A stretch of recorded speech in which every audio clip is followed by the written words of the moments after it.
हाँ तो मेरे प्यारे दोस्तों, कैसे हैं आप सब। चलिए आज मैं आप लोगों का किरचॉफ के नियम के बारे में समझाऊंगा। तो सबसे पहले हम लोग किरचॉफ ने दो नियम दिए हुए थे। हम लोग प्रथम नियम का बारे में बात करेंगे। तो प्रथम नियम में सबसे पहले समझना होगा कि यह एक बिंदु है।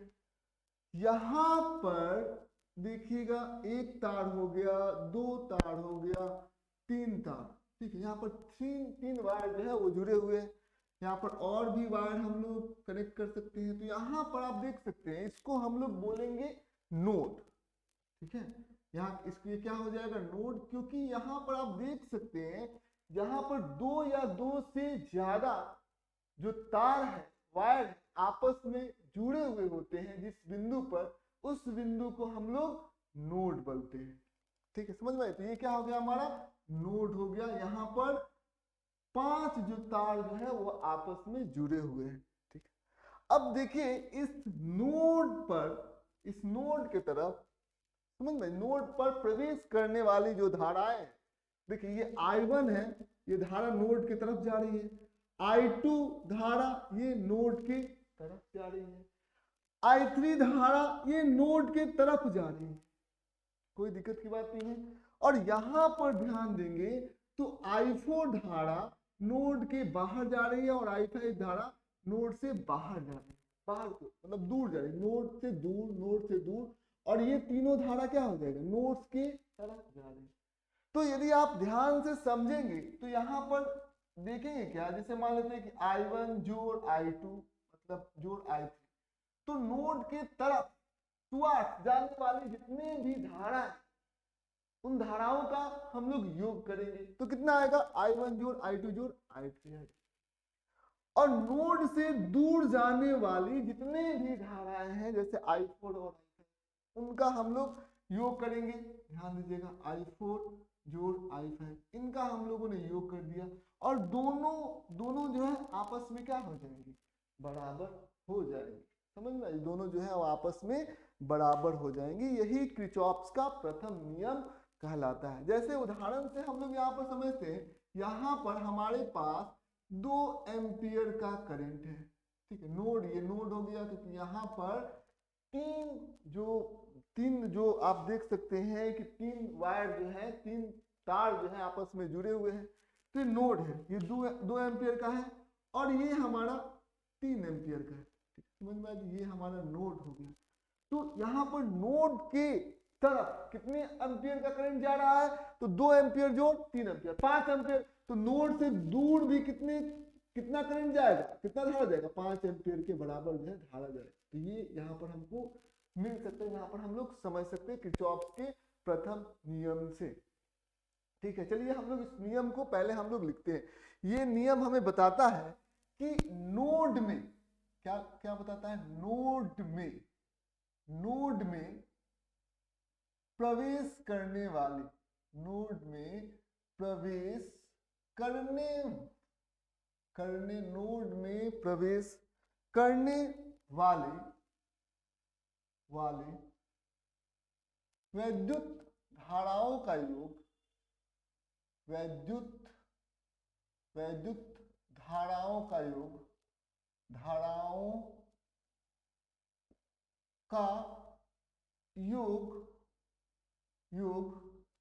क्या हो जाएगा, का योग नोड से निकलने वाली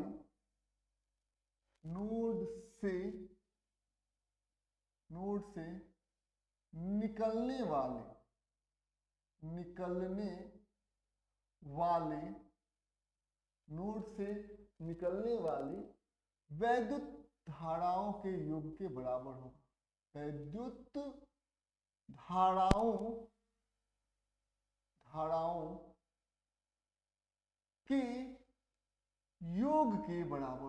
के योग के बराबर होगा, ठीक है, ये चीजें आपको ध्यान से समझना होगा। समझ में आ गया, मतलब नोड में प्रवेश करने वाली वैद्युत धाराओं का योग, मतलब I1 नोड में प्रवेश कर रहा है, I2 और I3, इन तीनों धाराओं का योग नोड से निकलने वाली वैद्युत धाराओं के योग के बराबर होगा। मतलब नोड से निकलने वाली धारा कौन है, I4 और I5, तो दोनों को हम लोग I4 और I5 के बराबर कर दिया। ठीक है, समझ में आया? ये चीजें आपको ध्यान से समझना होगा। चलिए हम लोग एक और प्रश्नों को सॉल्व करते हैं। जैसे हमारे पास एक वैद्युत धारा है 10 एम्पियर का। अब ये क्या हो गया कि ये दो भागों में बट गया। ध्यान दीजिएगा, इधर चला गया 2 एम्पियर, तो ये हमारा नोड हो गया, ये हमारा नोड हो गया। तो इधर चला गया 2 एम्पियर चला गया। ठीक है, समझ में आ गया? तो इधर कितना जाएगा, तो 10 एम्पियर आ रहा था नोड की तरफ, तो नोड से निकलेगा भी कितना एम्पियर का, 10 एम्पियर का। 2 एम्पियर इधर निकल चुका है, 8 एम्पियर इधर निकलेगा, कोई दिक्कत की बात नहीं है। समझ में आ गया? और यहां पर देखिए, यहां पर फिर ये 3 भागों में बटा, इधर 3 एम्पियर और इधर 2 एम्पियर। तो इधर हम लोगों को निकालना है कि इधर कितना एम्पियर होगा। मान लेते इधर I1 हो, तो हमको I1 निकालना है कि I1 कितना हो। तो यदि एक ऐसे सोचेंगे 8 एम्पियर आ रहा, 3 एम्पियर इधर चला गया, 2 एम्पियर इधर चला गया, यानी कि 5 एम्पियर गया, तो इधर कितना चला जाएगा, 3 एम्पियर। 8 एम्पियर आ रहा है तो 8 एम्पियर जाएगा भी, तो 5 एम्पियर इधर हो गया, 3 एम्पियर इधर हो जाएगा। एक तो ऐसे हो सकता है, और दूसरा क्या हो सकता है कि हम लोग यदि सॉल्व करके बनाना चाहते हैं तो वो वैसे ही बना सकते हैं। माना I1 बराबर x है, I1 बराबर कितना है, x है, ऐसे हम लोगों ने मान लिया। अब हम लोग क्या करेंगे, किरचॉफ्स के प्रथम नियम के अनुसार, किसके नियम के अनुसार,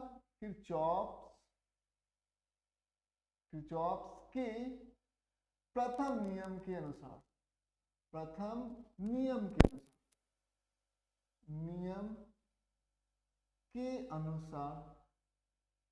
अनुसार क्या होता है, यहां पर ध्यान दीजिएगा। किरचॉफ्स का प्रथम नियम क्या होता है, देखिए सबसे पहले यहां पर ध्यान दीजिएगा। किरचॉफ्स इसमें सबसे पहले देखिए, आने वाला वैद्युत धारा कितना है, 8 एम्पियर। ठीक है, तो हम लोग लिख सकते हैं कि आने वाले वैद्युत धारा का योग जो है जाने वाले वैद्युत धारा के बराबर होगा। तो हम लोग यहाँ पर लिख सकते हैं 8 एम्पियर आ रहा है और जा कितना रहा है, 3 जोड़ 2 जोड़, ये हो गया हमारा x, तो कितना जा रहा है, 3 जोड़ 2 जोड़ x। ठीक, समझ में ये जा रहा है। अब हम लोग 8 बराबर कितना करेंगे, 5 प्लस x।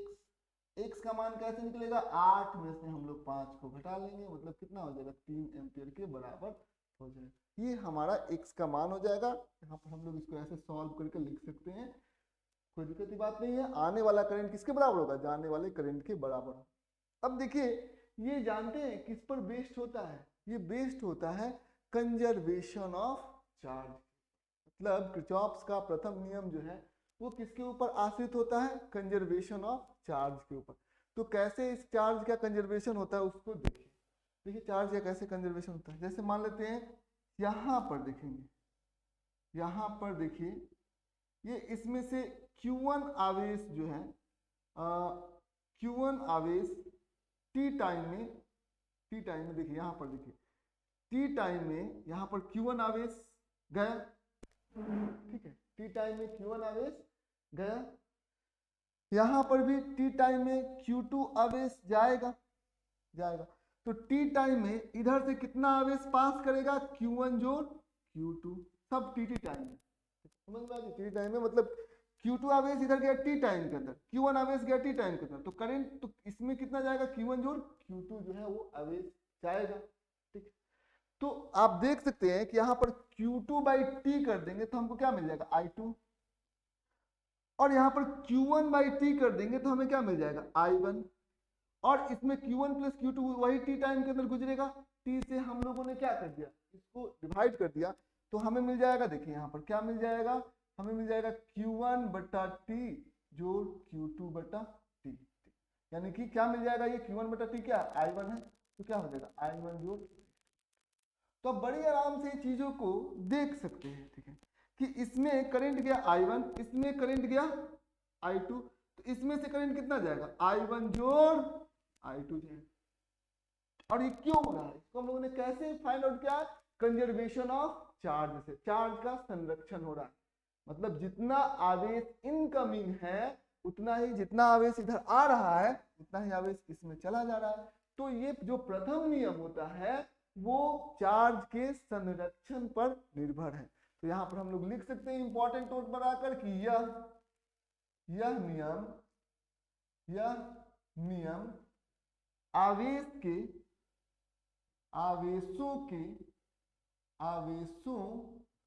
के संरक्षण पर आधारित है। ये नियम आवेशों के संरक्षण पर क्या है? आधारित है। तो ये ऐसा हम लोग लिख सकते हैं, कोई दिक्कत की बात नहीं है। चलिए अब आइए हम लोग इसको मिटाते हैं। उम्मीद करते हैं कि किरचॉफ का प्रथम नियम आप लोग समझ चुके होंगे।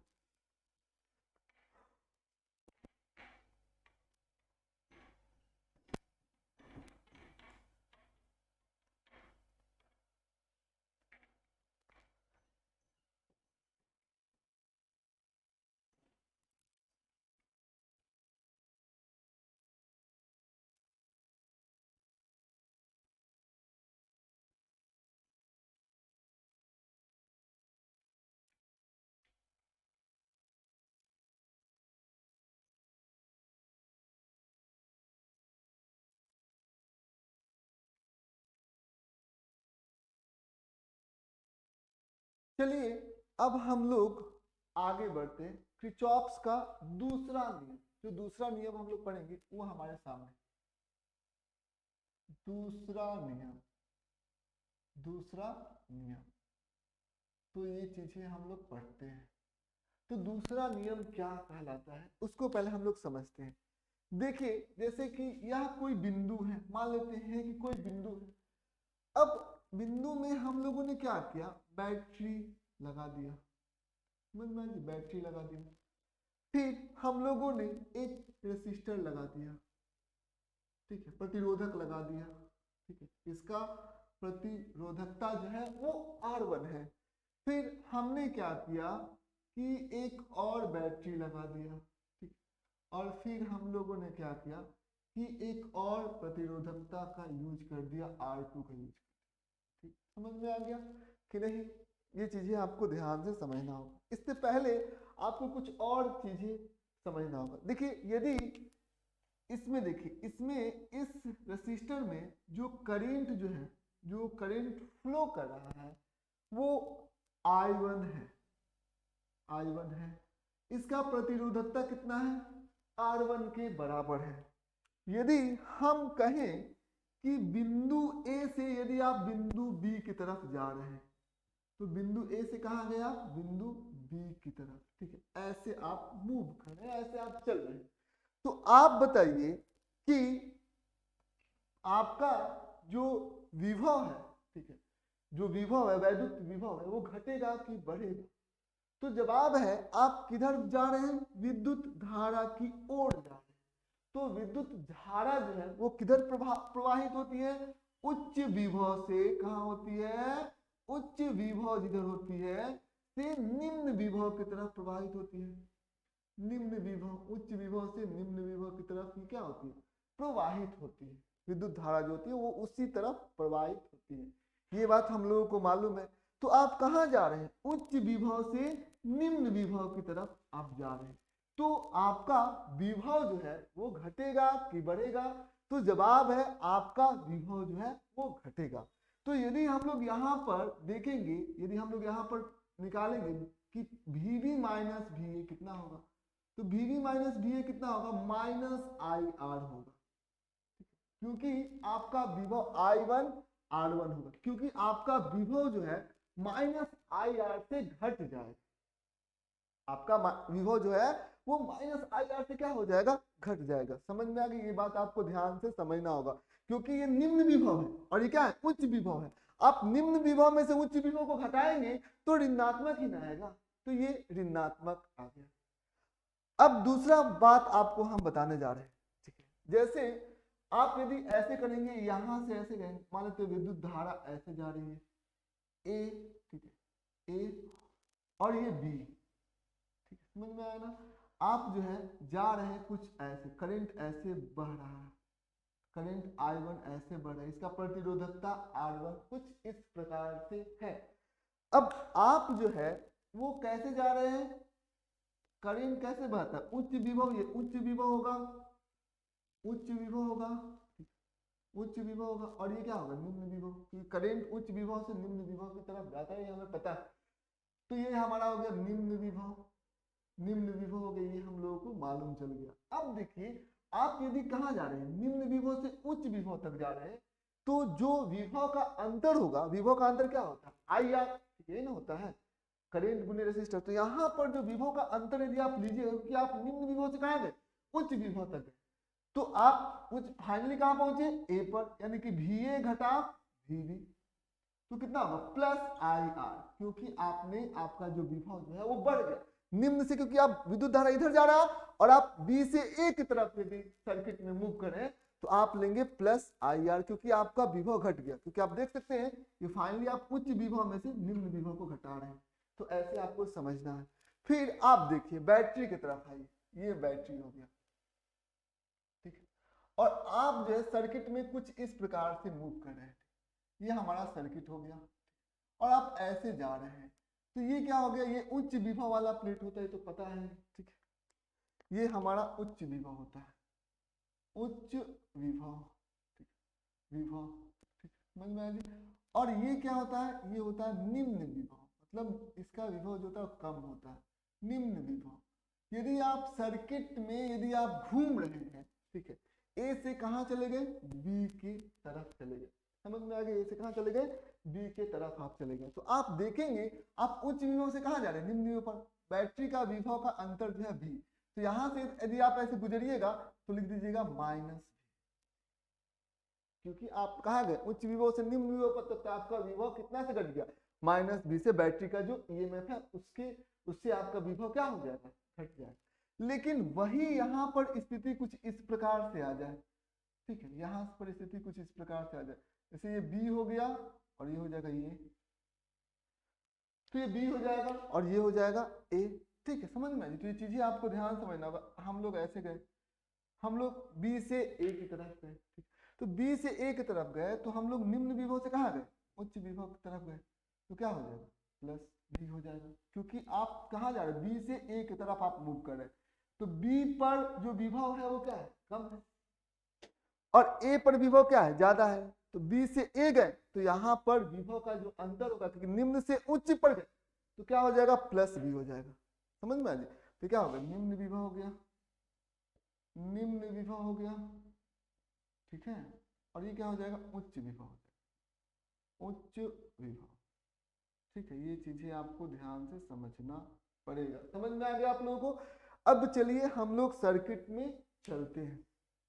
जैसे यहां से हम लोग स्टार्ट करते हैं ए से, ठीक, अब ए से हम लोग गए, ए से यहां यहाँ गए, तो यहाँ पर विभव करंट मान लेते हैं कुछ इस प्रकार से बह रहा, मान लिया आपने मन से, इसमें करंट कुछ इस प्रकार से बह रहा, आई करंट जो है वो बह रहा। तो अब देखिए सबसे पहले हम लोग ए से कहाँ गए, बी पॉइंट पर गए। ए से जब हम लोग बी पॉइंट पर जाएंगे तो आप देख सकते हैं ये क्या हो गया, उच्च से निम्न विभव की तरफ हम लोग गए। तो उच्च से निम्न विभव की तरफ गए, इसका ईएमएफ मान लेते हैं कि E1 है, इसका ईएमएफ क्या मानते हैं, E2। तो उच्च विभव से निम्न विभव की तरफ हम लोग गए, तो आप देख सकते हैं कि आप ऐसे सर्किट में घूम रहे हैं, इस दिशा में ऐसे घूमना है। तो सबसे पहले यहां पर आपका विभव कितना है, VA है, ठीक। फिर आपने क्या किया, उच्च विभव से निम्न विभव की तरफ गए, तो आपने आपका ये प्लस होगा कि माइनस होगा, तो माइनस होगा, उच्च से निम्न जाने पर माइनस होगा, तो यहाँ पर क्या करेंगे, इसका ईएमएफ कितना है, माइनस E1 लिख देंगे, ठीक, समझ में आ गया। अब फिर ये B हो गया और फिर क्या हो जाएगा, ये C हो गया। B से हम लोग C की तरफ गए, तो B से C की तरफ गए तो आप देख सकते हैं विद्युत धारा के एलॉन्ग हम लोग बढ़ रहे हैं, तो ये हमारा उच्च विभव होगा और ये हमारा निम्न विभव होगा। तब फिर एक विभव का अंतर आएगा जो कि क्या होगा, माइनस IR, ठीक है, क्योंकि उच्च से कहाँ गए, निम्न की तरफ गए, तो क्या लिखेंगे हम लोग, माइनस IR1 लिखेंगे, ठीक है, समझ में आ गया। फिर यहाँ पर ध्यान दीजिएगा, फिर हम लोग एक विद्युत धारा के लॉन्ग जा रहे थे, आप शुरू में इस बिंदु पर थे और बाद में हम लोग इस बिंदु पर हम लोग गए, तो फिर विभव जो है वो ड्रॉप किया कि नहीं, कम होगा, तो ये करंट यहाँ पर करंट ऐसे से ऐसे से फ्लो कर रहा, तो फिर क्या करेंगे, करंट क्या करेंगे, माइनस आई आर टू। ठीक है, समझ में आ गया। फिर यहाँ पर ध्यान दीजिए, यहाँ पर, यहाँ से हम लोग, ये क्या है, निम्न विभव है, आगे की तरफ बढ़ते हैं, निम्न विभव और फिर उच्च विभव है। तो निम्न से उच्च पर गए तो यहाँ पर क्या लिखेंगे, प्लस ई टू। ठीक है, प्लस ई टू लिख देंगे। और फिर फाइनली हम लोग कहाँ पहुंच गए, ए पर पहुंच गए, वी ए।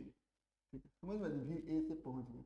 तो ये यहाँ पर भी क्या है, वी ए पॉइंट का जो वैद्युत विभव है, इधर भी क्या हो गया, वी ए हो गया। तो हम लोग देखेंगे कि यहाँ पर विभव का अंतर कितना है, माइनस ई वन, यहाँ पर विभव का अंतर माइनस आई आर वन, यहाँ पर विभव का अंतर माइनस आई आर टू, और यहाँ पर विभव का अंतर प्लस ई टू। ठीक है, प्लस ई टू। इन सबका मान जो है वो किसके बराबर हो जाएगा, शून्य के बराबर हो जाएगा। कोई दिक्कत की बात नहीं। यही हमारे किरचॉफ का दूसरा नियम होता है। दूसरा नियम हमें यह बताता है कि सभी विभवांतरों का बीजगणितीय योग, मतलब यहाँ पर विभव का अंतर होगा, यहाँ पर विभव का अंतर होगा, यहाँ पर विभव अंतर होगा, यहाँ पर विभव का अंतर होगा। तो सभी विभवांतरों का बीजगणितीय योग, मतलब सबको यदि जोड़ देंगे, ठीक है, सबको यदि यहाँ पर विभव का अंतर होगा, सबको विभव का अंतर को यदि हमें जोड़ देंगे तो वो किसके बराबर आ जाएगा, सबके विभव के अंतर को हमने जोड़ दिया, यहाँ पर, तो वो शून्य के बराबर जो होगा वो आ जाएगा। ठीक है, समझ में, ये चीजें आपको ध्यान से समझना होगा। तो चलिए यहाँ पर हम लोग लिखते हैं कि सभी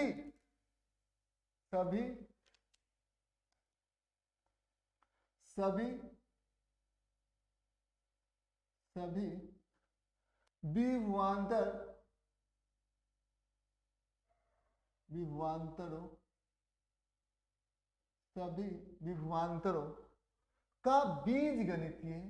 का बीजगणितीय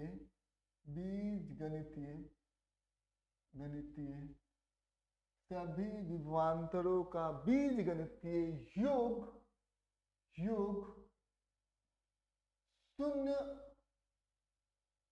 शून्य के बराबर होगा। सभी विभवांतरों का बीजगणितीय योग शून्य के बराबर होगा। ठीक है, समझ रहे हैं, ये शून्य के बराबर होगा, यही होता है हमारा किरचॉफ का दूसरा नियम। और साथ में साथ आपको देखना पड़ेगा दूसरा, पहला तो ये हो गया, दूसरा क्या होगा कि जो सर्किट होगा, इलेक्ट्रिकल सर्किट होगा, समझ में, वो एक क्लोज लूप का फॉर्मेशन करना चाहिए। ठीक है, बंद वक्र का फॉर्मेशन करना चाहिए। तो हमारा क्या होगा, इलेक्ट्रिक सर्किट बंद वक्र का होना चाहिए। इलेक्ट्रिक सर्किट यानी कि जो वैद्युत सर्किट है वो बंद वक्र का होना चाहिए, बंद, यहाँ पर देख सकते हैं कि बंद वक्र का होना चाहिए। दो हमको यहाँ से समझ में आता है, होना चाहिए। ठीक है, समझ में आया। अच्छा, एक में लिखना चाहते हैं तो ऐसे भी लिख सकते हैं कि सभी बंद वक्रों का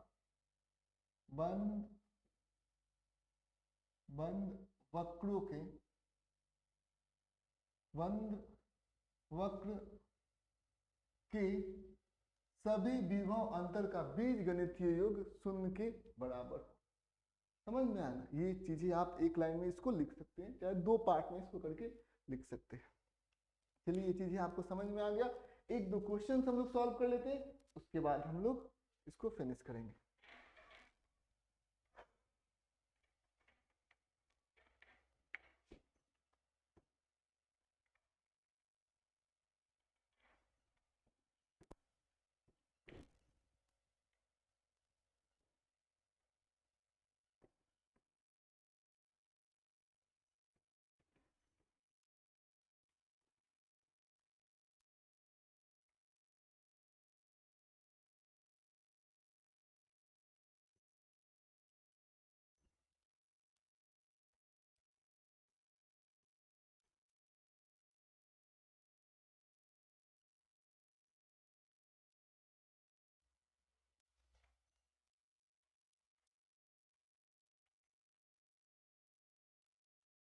चलिए, आइए हम लोग अब कुछ प्रश्नों को सॉल्व करते हैं। सबसे पहला प्रश्न जो है हमारे सामने जो है कुछ इस प्रकार से दिया गया, या हमारे सामने एक रेसिस्टर है 10 ओम का, ठीक है। यहाँ पर एक बैटरी दिया गया है, वो दिया गया है 20 वोल्ट का।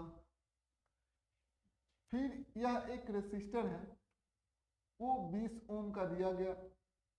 यहाँ पर एक बैटरी है, वो 30 वोल्ट की है, कोई दिक्कत की बात नहीं है। फिर एक रेसिस्टर दिया गया है, वो 15 ओम का दिया गया है। अब हमसे पूछा जाएगा कि यहाँ पर एक और बैटरी ले लेते हैं हम लोग, मान लेते हैं कि 20 ओम का, 20 वोल्ट का, ठीक है। 20 वोल्ट का एक और बैटरी हम लोगों ने ले लिया। अब हम लोग ये जानना चाहते हैं कि इसमें करंट जो है वो कितना होगा। तो करंट कितना होगा, वैद्युत धारा आपको निकालना है, ये कितना होगा। चलिए इस प्रश्न को हम लोग सॉल्व करते हैं। वैद्युत धारा कितना होगा, कितना होगा, ये हमको दिया होगा, कितना होगा दिए गए चित्र में। यहाँ पर लिख सकते हैं दिए गए चित्र में, क्या क्वेश्चन दिए गए चित्र में, यही दिए गए चित्र में, ठीक है। तो चित्र आपको दिया होगा, इसमें वैद्युत धारा आपको निकालना होगा। तो हमको पता है कि वैद्युत धारा जो है, आप देख सकते हैं कि सबसे पहले आप अपने अनुसार हम इस दिशा में मान लेते हैं, आई मान लेते हैं, ठीक है, कि वैद्युत धारा इसी दिशा में बह रही है। तो सबसे पहले ए बिंदु से हम लोग शुरुआत करते हैं, और फिर वापस में यदि ए बिंदु पर पहुंच जाएंगे तो वैद्युत विभव का अंतर शून्य के बराबर ले सकते हैं। तो जब हम यहाँ से शुरुआत किए तो यहाँ पर वैद्युत विभव कितना होगा, VA, तो VA वैद्युत विभव लिख दिया। फिर हम लोग करंट के दिशा में जा रहे हैं, तो करंट के दिशा में जा रहे हैं तो कितना होगा, -I गुने 20I, समझ में लीजिए, IR हो गया, तो इतना विभव घट गया। अब यहाँ पर पहुंच गया हम लोग, फिर हम लोग कहाँ, यहाँ से यहाँ पर जब हम लोग जाते हैं तो क्या हो जाएगा, ये क्या है, उच्च विभव है और ये निम्न विभव है। तो उच्च विभव से निम्न विभव पर गया तो -30 हट जाएगा, कोई दिक्कत की बात नहीं है। फिर यहाँ से हम लोग यहाँ पर जाते हैं तो फिर करंट जो होता है, विद्युत धारा जो होती है, वो कैसे बहती है, उच्च विभव से निम्न विभव की तरफ। फिर क्या करेंगे, -15I हम लोग करेंगे, ठीक, समझ में आएगा। फिर क्या होगा, ये निम्न विभव से कहाँ चला जाएगा, उच्च विभव पर, तो कितना हो जाएगा, निम्न से उच्च गया तो 20 कर देंगे हम लोग, हो गया नहीं बाबू, तो 20 कर देंगे, निम्न से उच्च गया। फिर यहाँ पर निम्न से उच्च गया तो +20 कर देंगे, तो +20 कर देंगे, क्योंकि विभव जो है वो बढ़ गया, निम्न से कहाँ गए, उच्च पर। ऐसे हम लोग घूम रहे हैं सर्किट के अंदर। फिर यहाँ पर करंट ऐसे है, तो करंट उच्च विभव से निम्न विभव की तरफ जाती है, तो -10I, ठीक है। और फिर हम लोग फाइनली कहाँ पहुंच गए, ए बिंदु पर पहुंच गए, तो हम लोग यहाँ पर क्या लिखेंगे, VA, ठीक, समझ में। तो ये VA हम लोग लिख देते हैं, तो क्या हो जाएगा, सबसे पहले ये VA से VA कट गया, कोई दिक्कत की बात नहीं है। -20I -15I कितना हो जाएगा, -35I, हो गया नहीं है। अब यहाँ पर क्या हो जाएगा, -30 + 20 + 20, ठीक है, समझ में आया जी। तो यहाँ पर -20I -15I -35I और एक और यहाँ पर है -10I, तो यहाँ पर कितना होगा, -45I के बराबर। तो तीनों हम लोगों ने करंट को जोड़ दिया, ये 20 40 हो जाएगा, और 40 में से 30 घट जाएगा तो +10 हो जाएगा, और ये किसके बराबर है, शून्य के बराबर, कोई दिक्कत की बात नहीं है। अब -15I इधर चला गया तो कितना, -45 है, तो 10 बराबर कितना होगा, +45I के बराबर हो गया, समझ में आ गया। फिर I बराबर कितना हो गया, I बराबर हम लोग का हो गया 10/45, तो ये कितना हो गया, 5 से यदि कटाएंगे तो 5 × 10 और 5 × 9 45, तो यानी 2/9 एम्पियर जो है हमारा विद्युत धारा का परिमाण होगा, ठीक है, समझ में आ गया। ये 2/9 एम्पियर, 2/9 एम्पियर का होगा। यदि अब करंट जो है हम लोगों को तो मालूम नहीं है कि ऐसे लेंगे कि ऐसे लेंगे, यदि हम लोग इस दिशा में यदि करंट मान लिए होते, ठीक है, अपोजिट दिशा में, तो बस -2/9 एम्पियर आता। मतलब हमें तो पता नहीं है कि हमने तो अपने मन से माना है कि इस दिशा में करंट, तो ये पॉजिटिव आ गया। पॉजिटिव आ गया का मतलब क्या, जिस दिशा में हम लोगों ने माना है उसी दिशा में हमारा विद्युत धारा है। लेकिन यदि आप अपोजिट दिशा में विद्युत धारा यदि मान लेते इस दिशा में, ठीक है, समझ में, और तब इसको आप सॉल्व कर रहे होते तो वही विद्युत धारा का जो वैल्यू आता वो -2/9 एम्पियर के बराबर आता।